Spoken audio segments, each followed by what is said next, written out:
새벽 말씀에서 우리는 히브리서 기자가 우리의 믿는 사도의 도리이시며 대제사장이신 예수를 깊이 생각하라는 그러한 권면을 우리에게 준 것을 보았습니다. 오늘 말씀 7절 말씀을 저희가 보게 되면 이러한 고난과 환난 가운데에서 또한 광야의 길을 걸어가는 성도들에게 예수 그리스도를 깊이 생각하라고 권면하였던 히브리서 기자가 이번에는 성경에 나와 있는 몇 가지의 예를 통하여서 우리에게 또한 그 광야의 길을 가는 방법에 대하여서 말씀을 합니다. 먼저 7절 말씀을 보면 그러므로 성령의 이르신 바와 같이 오늘 너희가 그의 음성을 듣거든 이라고 기록이 되어 있습니다. 성령이 이르신 바와 같이 오늘 너희가 그의 음성을 듣거든.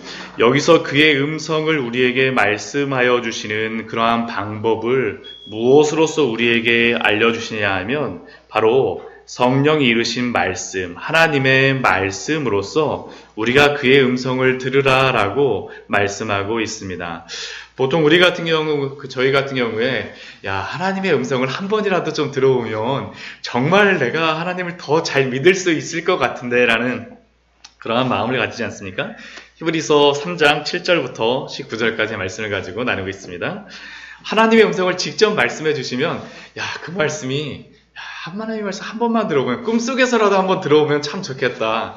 저도 그 신앙이 어렸을 때 또 제가 어린 시절에 하나님이 나한테 직접 말씀해 주시면 구약 성경에 나와 있는 것처럼 하나님이 직접 말씀해 주시면 얼마나 좋을까라고 생각을 많이 했었는데 오늘 말씀은 그렇지 않습니다. 성령의 이르신 바와 같이 오늘 너희가 그의 음성을 듣거든. 하나님이 성경을 통하여서 성령을 통하여서 말씀하시는 것이 누구의 말씀이라는 것입니까? 하나님의 말씀이라는 것입니다. 이 하나님께서 성경을 통하여서 말씀해 주시는 이 말씀의 능력이 엄청나다는 겁니다. 그게 하나님의 말씀과 거의 똑같다라는 겁니다. 심지어 베드로 사도 같은 경우는 이것에 대하여서 이렇게 고백을 합니다. 우리 후서 1장 말씀을 같이 한번 보도록 하겠습니다. 베드로 후서 1장 말씀입니다. 베드로 후서 1장 20절과 21절 말씀입니다. 신약성경 385페이지입니다. 제가 가진 성경으로는 신약성경 385페이지 베드로후서 1장 20절과 21절 말씀을 보면 사도 베드로가 하나님의 말씀이 어떠한 말씀인지를 우리에게 분명하게 이렇게 이야기하여 줍니다. 하나님의 말씀이 우리가 성령이 이르신 바라고 그랬는데 그 성령이 이르신 바가 무엇인지를 베드로후서로 말씀을 통해서 우리에게 이렇게 알려줍니다. 우리 베드로후서 1장 20절, 21절입니다. 385페이지입니다. 네, 같이 읽겠습니다. 먼저 알 것은 성경의 모든 예언은 사사로이 풀 것이 아니니 예언은 언제든지 사람의 뜻으로 낸 것이 아니요 오직 성령의 감동하심을 받은 사람들이 하나님께 받아 말한 것임이니라. 성경의 모든 말씀은 함부로 그냥 막 해석하지 말라라는 겁니다. 왜냐하면 이것이 이 성경의 말씀이 예언이라고 나온 것은 하나님의 말씀입니다. 하나님의 말씀. 이 성경 말씀, 하나님의 말씀은 언제든지 사람의 뜻으로 낸 것이 아니라 누구를 통하여서 말씀하여 주신 것입니까? 성령의 감동하심을 받은 사람들이 하나님께 받아 말한 것. 결국 그러니까 누가 말씀하신 것입니까? 하나님께서 말씀하신 것입니다. 인간 저자가 이 성경을 썼다 할지라도 이것은 인간 저자가 스스로 생각하고 궁리하고 밤새 갖고 막 고민해서 써낸 것이 아니라 성령의 감동을 받아서 말한 것이라고 우리에게 분명히 말씀하여 주신 것이죠. 그래서 하나님의 말씀은 그 능력이 있다라는 것입니다. 근데 이 하나님의 말씀은 이 정도로서 사도 베드로가 이야기한 것이 아닙니다. 그 앞에 보게 되면 19절 말씀을 보게 되면 이렇게 기록이 되어 있습니다. 또 우리에게는 더 확실한 예언이 있어. 우리에게는 더 확실한 예언이 있는데 이 더 확실한 예언이 무엇이냐면 바로 우리가 방금 전에 읽었던 20절과 21절의 말씀과 같이 성경의 말씀이 더 확실한 예언이라는 겁니다. 베드로후서 우리 1장 19절에.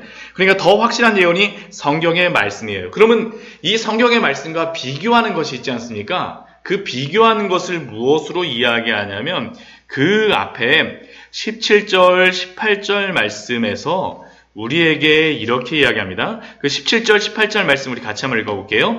지극히 큰 영광 중에서 이러한 소리가 그에게 나기를 이는 내 사랑하는 아들이요 내 기뻐하는 자라 하실 때 그가 하나님 아버지께 존귀와 영광을 받으셨느니라. 이 소리는 우리가 그와 함께 거룩한 산에 있을 때 하늘로부터 난 것을 들은 것이라. 그러니까 지금 비교하는 것이 무엇이냐면 지금 사도 베드로가 예전에 예수님과 같이 변화산상에 올라가서 하나님이 말씀하시는 직접 소리를 들었다는 겁니다. 하나님이 예수님에 대해서 이는 내 사랑하는 아들이요 내 기뻐하는 자라고 직접 이야기를 드렸어요. 근데 심지어 사도 베드로는 하나님께 직접 들은 그 말씀보다 더 확실한 말씀이 무엇이라는 겁니까? 성경 말씀이라는 거죠. 더 확실한 예언이 있어. 왜 그렇습니까? 이 성경 말씀이 바로 하나님의 감동하심을 받은 사람들이 하나님께 직접 들은 것이기 때문에 이 말씀이 하나님의 말씀이라는 겁니다. 그래서 오늘 히브리서 3장 7절 말씀으로 다시 돌아오겠습니다. 그러므로 성령이 이르신 바와 같이 오늘 너희가 그의 음성을 듣거든. 하나님의 음성처럼 우리에게 들으라는 것입니다. 하나님이 우리에게 말씀하여 주시는 것이기 때문에. 그러면 그 말씀을 들을 때 우리의 마음을 어떻게 해야 되겠습니까? 광야에서 시험하던 날에 거역하던 것 같이 너희 마음을 완고하게 하지 말라. 하나님의 말씀을 들을 때 마음을 부드럽게 하라는 것입니다. 부드럽게. 왜요? 하나님이 우리에게 오늘도 말씀하여 주시는 것이기 때문에. 이 새벽을 통하여서 우리에게 말씀하여 주시는 그 말씀을 들을 때 우리의 마음이 딱딱해지는 것이 아니라 완고해지는 것이 아니라 부드럽게. 그런데 이것을 부드럽게 듣지 않았던 사람들이 있었습니다. 그 사람들이 누구입니까? 광야에서 시험하던 날에 들었던 사람들입니다. 오늘 그 히브리서 3장 9절서부터 우리 나오는 이 이야기가 무엇이냐면 8절서부터 나오는 것이 무엇이냐면 민수기 그 14장의 말씀과 또한 출애굽기 17장에 나와 있는 그 사건을 가지고 지금 이야기하는 것입니다. 이들이 하나님의 말씀을 마음을 그 음성을 들었을 때 직접 들었음에도 불구하고 부드럽게 들은 것이 아니라 딱딱하게 들었다라는 것입니다. 너희는 그와 같이 하지 말라라는 겁니다. 그러면 이 광야에서 시험하던 날에 그들이 거역하였던 그 사건이 무엇이겠습니까? 우리 출애굽기 17장 말씀 잠깐 같이 보도록 하겠습니다. 출애굽기 말씀입니다. 우리가 주일 오후에 봤던 말씀입니다. 이 말씀. 출애굽기 17장. 주일 오후에도 봤는데 또 새벽 말씀에 이게 또 이어서 또 오늘 저희에게 말씀해 주시더라고요. 우리 그 출애굽기 17장 말씀을 보게 되면 1절 말씀 보게 되면 이스라엘 백성들이 르비딤에서 장막을 쳤을 때 백성이 마실 물이 없습니다. 그래서 어떻게 되냐면 2절 말씀 보면 백성이 모세와 다투면서 우리에게 물을 달라고 막 이야기합니다. 물이 없으니까 광야에 나왔는데 우리 물이 없으니까 너가 나에게 물을 줘야지 돼. 그런데 모세가 하는 이야기가 무엇이냐면 그 2절 말씀 뒤에 보면 어찌하여 나와 다투느냐라고 하면서 나와 다툰다라고 하면서 그 뒤에 또 뭐라고 얘기하냐면 너희가 어찌하여 여호와를 시험하느냐라고 합니다. 너희가 나와 다투는 것이 사실은 하나님을 시험한다라는 겁니다. 근데 이때 하나님께서 모세에게 어떻게 하냐면 반석을 쳐서 물이 나오게 하십니다. 6절 말씀, 그 출애굽기 17장 6절 말씀 보면 너는 그 반석을 치라 그것에서 물이 나오리니 백성이 마시리라. 실제로 모세가 그렇게 하자 이스라엘 모든 백성들은 그 물을 마시게 되었습니다. 근데 그 물을 마셨던 그 지역을 뭐라고 지명을 하냐 하면 마사나 무리바라고 이야기합니다. 마사라는 의미가 싸우다라는 의미인데 근데 그 뒤에 보게 되면 7절 말씀 17장 7절 말씀 우리 같이 한번 읽겠습니다. 그가 그곳 이름을 마사 또는 무리바라 불렀으니 이는 이스라엘 자손이 다투었으며 또는 그들이 여호와를 시험하여 이르기를 여호와께서 우리 중에 계신가 안 계신가 하였음이라. 결국 이들이 시험하였던 것이 무엇입니까? 물을 주면 하나님이 계신 것이고 물을 안 주면 하나님이 안 계신 것이고 오늘 히브리서 말씀과 같이 너희 열조가 나를 시험하여 증험하였다라고 이야기하는데 그들은 물을 주면 하나님이 계신 것이고 안 주면 하나님이 안 계신 것이더라고. 그들은 하나님을 시험하고 그 마음을 완고하게 했던 겁니다.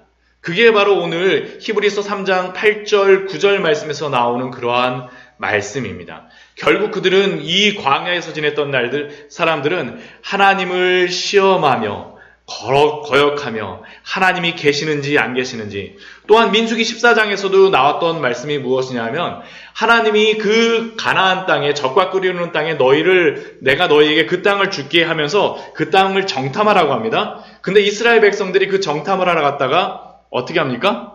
거기서 큰 사람들, 거인들을 봤어요. 거인들을 보고 뭐라고 생각하냐면 하나님이 그 땅을 주셨다라고 생각하였음에도 불구하고 그 거인들을 보면서 스스로를 뭐라고 했냐면 나는 저 거인에 비해서 메뚜기 같아. 그 땅을 들어가지 못할 것 같다라고 그들이 고백합니다. 결국 그래서 하나님이 주신 땅임에도 불구하고 적과 꿀이 흐르는 땅임에도 불구하고 그 포도송이가 둘이 메고 와야 되는 그 포도송이임에도 불구하고 그들은 들어가지 못합니다. 왜요? 하나님을 시험하고 의심하고 하나님에 대하여서 있는지 없는지 광야 내내 그렇게 행하였다는 겁니다. 우리의 모습과 비슷하지 않습니까? 하나님이 이것을 주시면 하나님이 계신 것 같고 이것을 안 주시면 하나님이 계시지 않은 것 같고, 그런데 이렇게 말하였던 그러한 사람이 누구입니까? 우리 히브리서 3장 16절 이후의 말씀을 보면 이렇게 말하였던 사람을 이렇게 우리에게 알려줍니다. 히브리서 3장 16절 말씀을 보면 듣고 경노하게 하던 자가 누구냐? 모세를 따라 애굽에서 나온 모든 사람이 아니냐? 하나님을 노하시게 하던 사람이 누구입니까? 다른 사람이 아닙니다. 애굽 백성이 아니에요. 바로가 아니에요. 누구입니까? 하나님의 말씀을 듣고 애굽에서 나왔던 그 사람들. 하나님의 그러한 말씀에 따라서 같이 출발하였지만 그들이 하나님의 말씀에 순종하지 않았더라는 거죠. 또 그 광야에서 죽었던 사람들이 누구입니까? 17절 말씀을 보면 하나님이 40년 동안 누구에게 노하셨느냐? 하나님이 노하셨던 사람은 다른 사람이 아닙니다. 누구입니까? 함께 광야에서 모세와 같이 유리하였던 사람들입니다. 또 18절 말씀 보면 그의 안식에 들어오지 못하리라고 하였던 그 사람들은 결론적으로 누구입니까? 순종하지 아니하던 자들입니다. 하나님의 말씀을 들었음에도 불구하고 그 말씀대로 순종하지 않고 불순종하며 죄로 달려갔던 사람들, 하나님께 원망하며 불평하였던 그러한 사람들, 왜 그 사람들이 그러한 일을 행하겠습니까? 우리 3장 19절, 히브리서 3장 19절 말씀 같이 읽겠습니다. 시작. 이로보건대 그들이 믿지 아니함으로 능히 들어가지 못한 것이니라. 우리는 그들이 불순종을 한 것이 그냥 죄를 지은 것이 그냥 죄를 지었다라는 그것에만 집중하지만 근본적으로 그들이 하나님의 말씀을 듣지 않은 이유는 하나님을 믿지 않았기 때문입니다. 그들의 마음으로는 하나님을 믿지 않았습니다. 광야에 같이 있었을진 모르지만 모세와 함께 그 출애굽의 길을 갔을진 모르지만 그들은 항상 하나님을 믿지 않고 하나님을 신뢰하지 않고 그 마음이 변화되어지지 않았던 사람들, 그들은 어땠습니까? 능히 들어가지 못하였다라고 우리에게 알려줍니다. 그렇다면 이 광야의 길을 가는 우리들에게 오늘 하나님께서 우리에게 말씀하시는 그러한 말씀이 무엇이겠습니까? 첫 번째는 우리가 우리의 마음을 완고하게 하지 말아야 합니다. 우리 오늘 3장 7절 말씀에서 무엇이라고 우리가 읽었습니까? 우리 3장 7절 말씀 같이 한번 읽을까요? 그러므로 성령이 이르신 바와 같이 오늘 너희가 그의 음성을 듣거든 광야에서 시험하던 날에 거역하던 것과 같이 너희 마음을 완고하게 하지 말라. 우리 또 15절 말씀도 거의 동일한 말씀이 적혀 있습니다. 성경에 일렀으되 오늘 너희가 그의 음성을 듣거든 경노하시게 하던 것 같이 너희 마음을 완고하게 하지 말라. 오늘 하나님께서 우리에게 주시는 그 말씀을 듣거든 그러거든 그 마음을 완고하게 하지 말라라는 겁니다. 하나님의 그 음성을 들을 때에 하나님의 음성이 직접 말씀하여 주는 것은 아니지만, 우리에게 두 귀에 직접 들리는 것은 아니지만, 하나님이 성경을 통해서 우리에게 말씀하여 주는 것은 어떤 말씀이라는 겁니까? 하나님의 그 말씀이니까 그 말씀을 듣거든 너희의 마음을, 우리의 마음을 완고하게 하지 말라라고 우리에게 권면하십니다. 그리고 또한 이 말씀을 듣고 나서 우리가 어떻게 해야 되겠습니까? 우리 12절 말씀을 보면 우리가 그 말씀을 듣고 첫 번째로는 스스로 조심하라라고 우리에게 말씀합니다. 우리 12절 같이 한번 읽겠습니다. 형제들아, 너희는 삼가 혹 너희 중에 누가 믿지 아니하는 악한 마음을 품고 살아계신 하나님에게서 떨어질까 조심할 것이요. 하나님의 그 말씀을 듣거든 스스로 그 하나님의 말씀 앞에서 항상 삼가하면서 조심하라는 겁니다.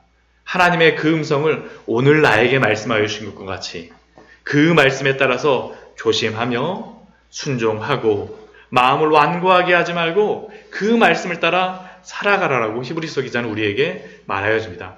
또 두 번째 우리에게 또 다른 것을 우리에게 권면합니다. 13절 말씀입니다. 같이 읽겠습니다. 오직 오늘이라 일컫는 동안에 매일 피차 권면하여 너희 중에 누구든지 유혹으로 완고하게 되지 않도록 하라. 매일 피차 권면하여 하나님의 그 말씀을 가지고 나만 조심하는 것이 아니라 어떻게 하라는 겁니까? 피차 서로가 점검해 주라는 것입니다. 서로가 점검해 주면 집사님, 제가 집사님 위해서 기도해 봤는데 이거 제가 같이 기도할게요. 집사님 이거 이렇게 하는 게 좀 더 낫지 않을까요? 우리가 지혜롭게 행해야 되겠지만 피차 권면하면서 죄의 유혹에 빠지지 않도록 그 마음이 완고해지지 않도록 함께 가라고 우리에게 말씀하여 주고 있습니다.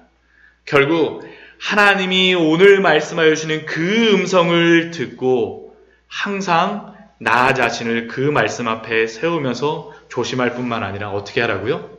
함께 피차 권면하면서 하나님의 나라를 갈 것을 우리에게 권면합니다. 언제까지요?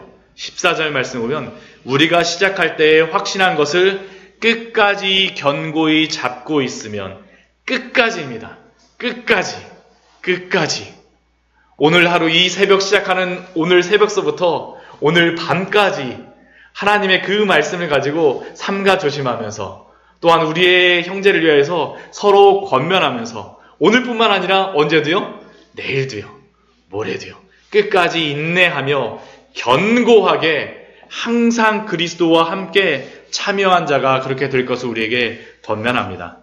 말씀을 정리하도록 하겠습니다.